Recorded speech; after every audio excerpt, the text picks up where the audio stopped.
قال اللہ تعالی الحج اشہر معلومات کہ حج کے معلوم شدہ مہینے ہیں۔ اور حج کے مہینے کون سے ہیں؟ حج کے مہینے شوال سے شروع ہوتے ہیں۔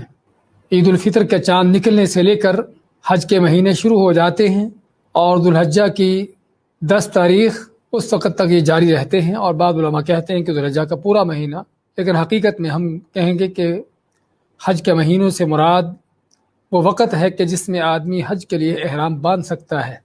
تو حج کے لیے احرام باندھنے کی جو اجازت دی گئی ہے وہ حج کے مہینوں میں وہ اسی وقت سے ہے کہ شوال کے اس مہینے سے حج کا احرام پہنا جا سکتا ہے۔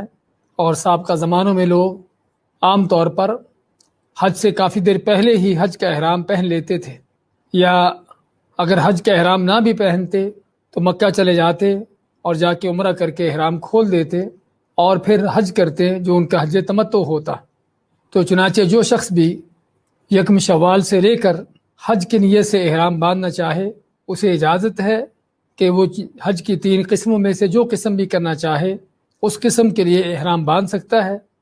اگر حج تمتع کرنا ہے تو مکہ میں جا کر عمرہ کر کے احرام کھول دے گا اور حج کے لیے پھر سے احرام باندھے گا۔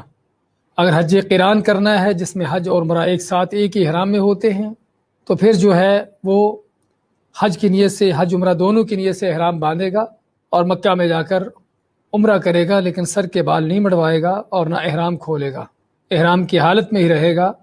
احرام نہ کھولنے سے مراد یعنی احرام کی حالت میں رہے گا جب تک حج نہ کر لے۔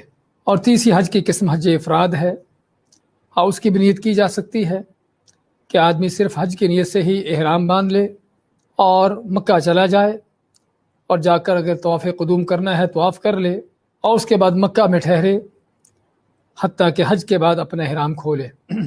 تو یہ حج کی 3 قسمیں ہیں۔